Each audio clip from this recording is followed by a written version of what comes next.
राम नरेश त्रिपाठी द्वारा लिखित स्वदेश प्रेम शीर्षक। अतुलनीय जिनके प्रताप का साक्षी है प्रत्यक्ष दिवाकर, घूम घूम कर देख चुका है जिनकी निर्मल कीर्ति निशाकर, देख चुके हैं जिनका वैभव ये नभ के अनंत तारागण, अगणित बार सुन चुका है नभ जिनका विजय घोष रण गर्जन। अतुलनीय जिसकी तुलना न की जा सके। भारत राष्ट्र की महिमा का वर्णन करते हुए कह रहे हैं कि भारत राष्ट्र ऐसा है कि जिसके प्रताप, जिसके बल की तुलना नहीं की जा सकती है और इसका साक्षी प्रत्यक्ष रूप से सूर्य है। घूम घूम कर देख चुका है जिनकी निर्मल कीर्ति निशाकर। निशाकर चंद्रमा, चंद्रमा पूरे राष्ट्र में घूम करके जिसकी निर्मल कीर्ति को, जिस राष्ट्र की निर्मल कीर्ति को देख चुका है। देख चुके हैं जिनका वैभव ये नभ के अनंत तारागण और आकाश के असंख्य तारे, जिसके वैभव को, सुख संपदा को देख चुके हैं। अगणित बार सुन चुका है नभ जिनका विजय घोष रण गर्जन। अगणित बार, असंख्य बार, अनेकों बार सुन चुका है नभ आकाश जिनका विजय घोष रण गर्जन। जिनके विजय घोष को, विजय की घोषणा को, रण के मध्य जिनकी गर्जना को, जिस राष्ट्र के रण गर्जना को और उसके विजय को अनेकों बार आकाश सुन चुका है। हाँ, दूसरा पद, शोभित है सर्वोच्च मुकुट से जिनके दिव्य देश का मस्तक, गूंज रही हैं सकल दिशाएं जिनके जय गीतों से अब तक, जिनकी महिमा का है अविरल साक्षी सत्य रूप हिम गिरि वर, उतरा करते थे विमान दल जिसके विस्तृत वक्षस्थल पर। ऐसा राष्ट्र जिसका कि सर्वोच्च मुकुट जिसके मस्तक पर सुशोभित है। तात्पर्य, भारत राष्ट्र के उत्तर में स्थित हिमालय पर्वत, हिमालय पर्वत की सर्वोच्च चोटी माउंट एवरेस्ट, जो भारत के विशाल मस्तक के रूप में प्रस्तुत किया जाता है। शोभित है सर्वोच्च मुकुट से जिनके दिव्य देश का मस्तक, जिस राष्ट्र का मस्तक हिमालय के सर्वोच्च मुकुट से सुशोभित है। गूंज रही हैं सकल दिशाएं, सकल संपूर्ण दिशाएं जिसके जय गीतों से अब तक गूंज रही हैं। यानी सभी दिशाओं में जिस राष्ट्र का जय गीत, विजय गीत गाया जा रहा है, सारी दिशाएं आज भी जिसको उद्घोषित कर रही हैं।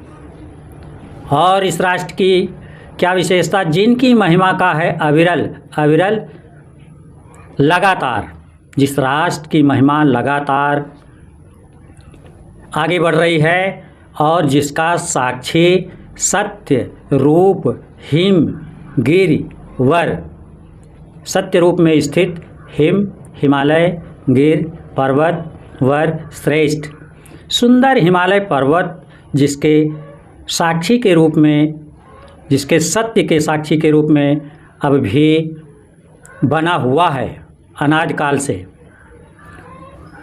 उतरा करते थे विमान दल जिसके विस्तृत वक्षस्थल पर, जिस राष्ट्र के विस्तृत लंबे चौड़े फैले हुए वक्षस्थल पर, यानी विशाल भूभाग पर विमानों का दल उतरता था। ऐसा राष्ट्र, ऐसे राष्ट्र की कीर्ति के बारे में राम नरेश त्रिपाठी जी उसका वर्णन कर रहे हैं। आगे, सागर ने छाती पर जिनके अगणित अर्णव पोत उठाकर पहुंचाया करता था प्रमुदित भूमंडल के सकल तटों पर। नदियां जिसकी यशधारा सी बहती हैं अब भी निस्वासर, ढूंढो उनके चरण चिन्ह भी पाओगे तुम इनके तट पर। जिस देश का, जिस राष्ट्र का सागर अपने विशाल समुद्र रूपी वक्षस्थल पर असंख्य, अगणित, जिसकी गणना न हो, असंख्य अर्णव पोत उठाकर विशाल जलयान को धारण करता था। जिस राष्ट्र का सागर अपनी छाती पर असंख्य विशाल जलपोतों को धारण करता था और क्या करता था, पहुंचाया करता था, प्रमुदित आनंदित होकर के पहुंचाता था। कहाँ? भूमंडल के सकल तटों पर, विश्व के अन्य राष्ट्रों के तटों पर पहुंच करके उस राष्ट्र में यहाँ के वस्तुओं को वहाँ पहुँचाता था और वहाँ की वस्तुओं को भारत के तट पर ले आता था।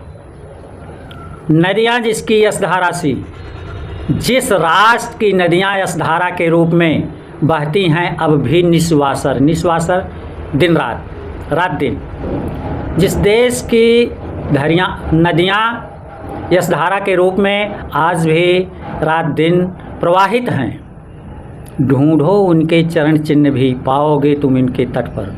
कवि कह रहा है कि ऐसे गौरवशाली राष्ट्र के वीर सपूतों के चरण चिन्ह अगर ढूंढते हो तो इन नदियों के तटों पर पाओगे जो यशधारा के रूप में रात दिन प्रवाहित हो रही हैं। यानी इस देश के गौरव को बढ़ाने वाले वीर सपूत जो शहीद हुए, उनके चरण चिन्ह आज भी इन पावन नदियों के तटों पर आज भी विद्यमान हैं, आज भी मिलेंगे। फिर विभिन्न जलवायु का दृष्टांत देकर के फिर भारत की तरफ भारतवासियों के गौरव को बढ़ा रहा है, उनके मनोबल को बढ़ा रहा है।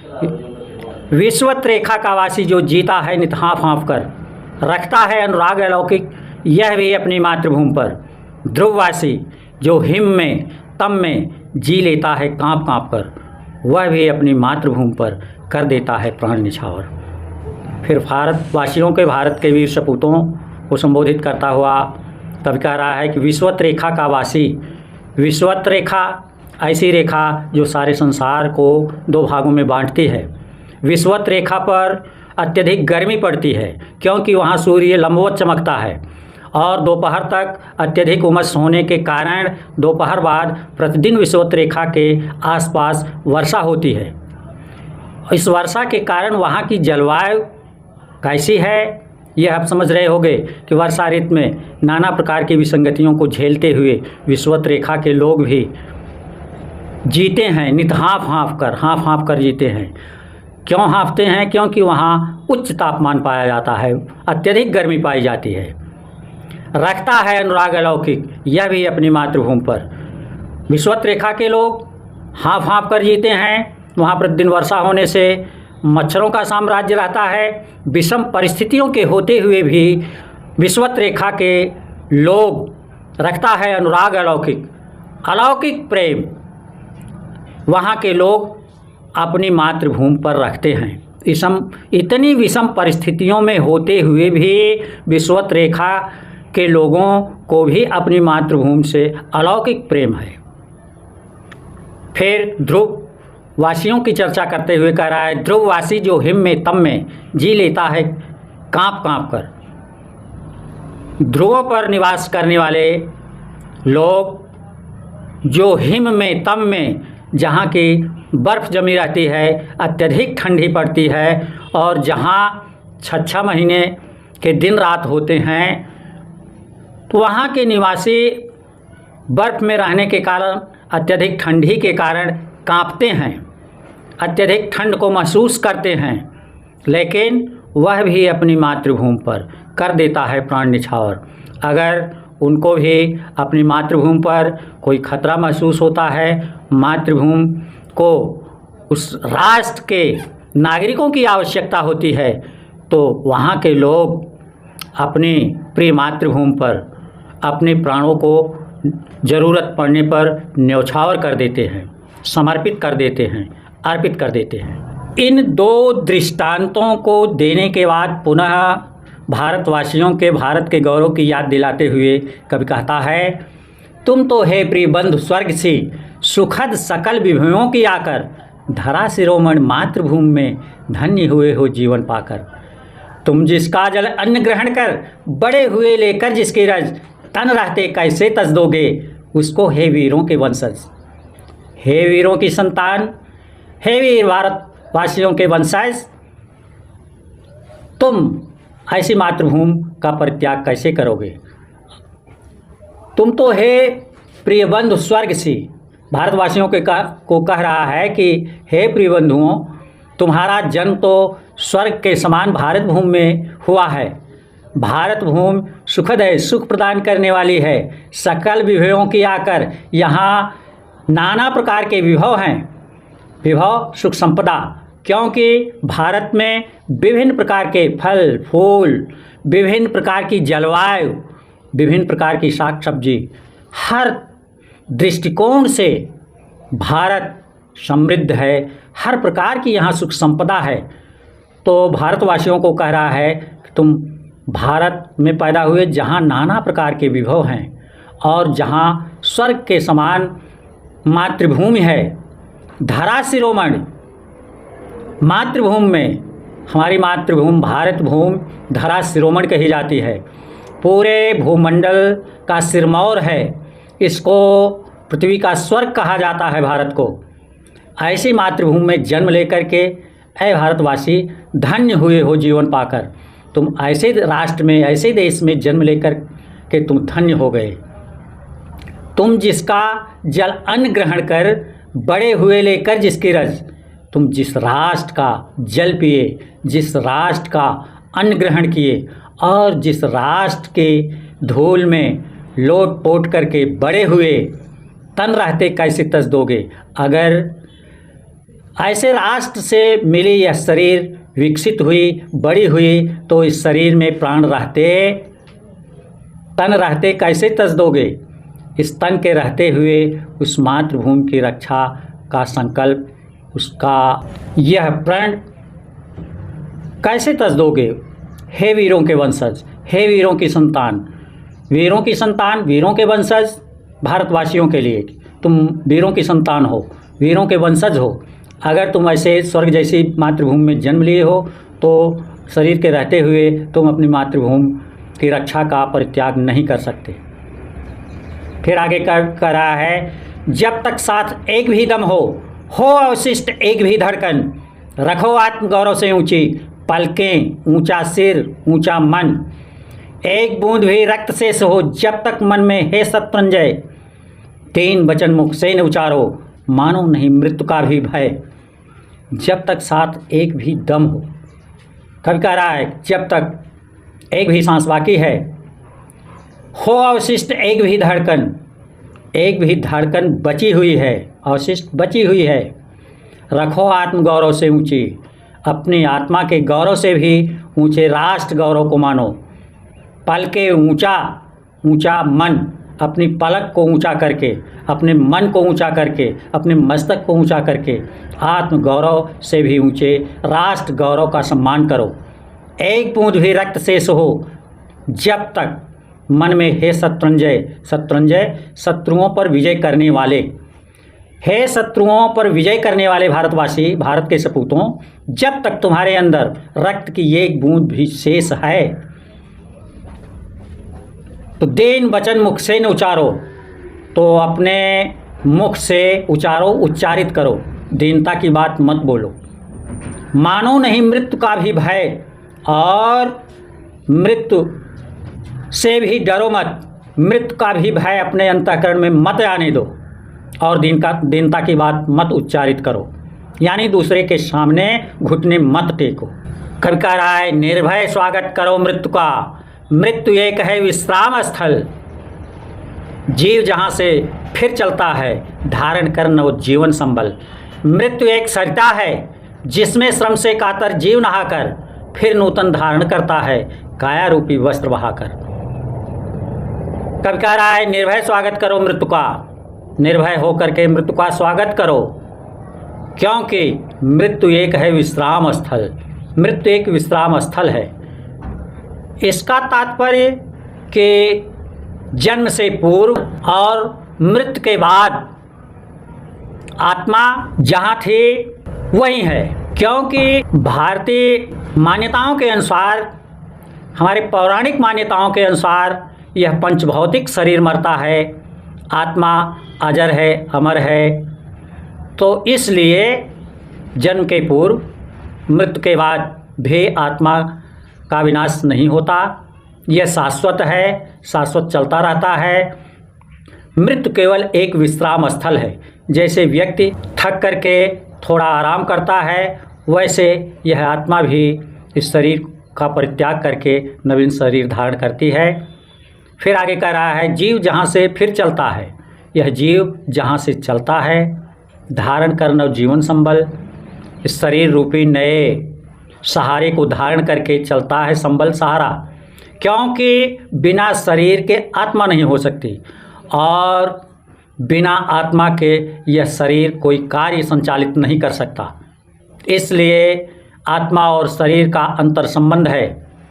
तो इसी की व्याख्या करता हुआ कब कह रहा है, जीव जहाँ से फिर चलता है, मृत्यु के बाद जीव जहाँ से पुनः नया शरीर धारण करता है, धारण कर नव जीवन संबल, नया शरीर धारण करता है, नया संबल, नया सहारा धारण करता है। और जीव मरता नहीं है, जीव अजर है, अमर है, अविनाशी है, चेतन है, उसमें हमेशा चेतना बनी रहती है। फिर आगे कह रहा है, मृत्यु एक सरिता है। मृत्यु केवल एक पड़ाव है, एक विश्राम स्थल है जहाँ जीव कुछ आराम करता है। फिर अगले रूपक के रूप में कह रहा है कि मृत्यु एक सरिता है, एक नदी है जिसमें श्रम से कातर जीव नहाकर, जिसमें श्रम से थका हुआ जीव स्नान करता है, फिर नूतन धारण करता है काया रूपी वस्त्र बहाकर। फिर काया रूपी वस्त्र को बहा करके नवीन वस्त्र धारण करता है, यानी इस शरीर रूपी वस्त्र का परित्याग करके नवीन शरीर जीव धारण करता है।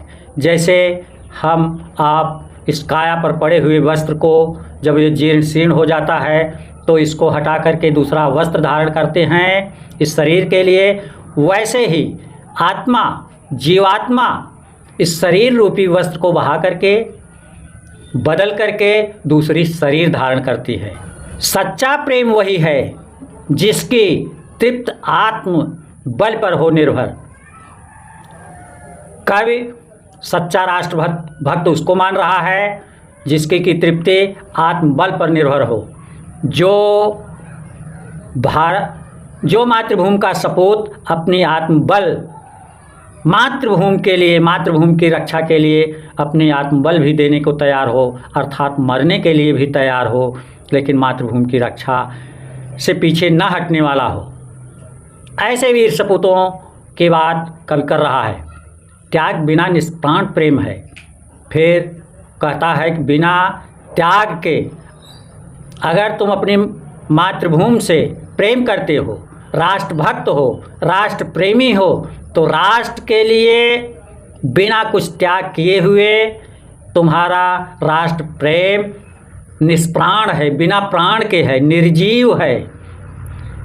इसलिए करो प्रेम पर प्राण निछावर। अगर तुम राष्ट्रभक्त हो, राष्ट्र से प्रेम करते हो, तो आवश्यकता पड़ने पर, राष्ट्र पर कोई खतरा आने पर, तो उसकी रक्षा के लिए अपने प्राणों को न्यौछावर करने के लिए, न्यौछावर करना, अर्पित करना, समर्पित करना, लुटा देना, उसको लुटाने के लिए, समर्पित करने के लिए तैयार रहो।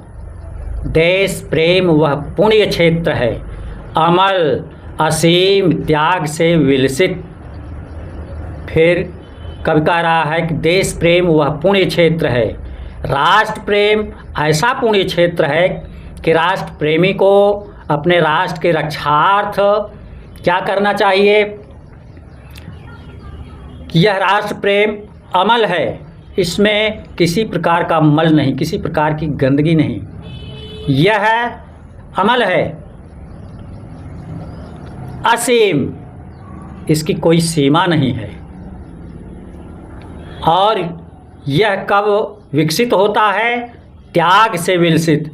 जब राष्ट्र के लोगों का राष्ट्र से प्रेम होगा, राष्ट्र के लिए त्याग होगा, तब यह विलसित होगा, तब यह खिलेगा, तब यह विकसित होगा।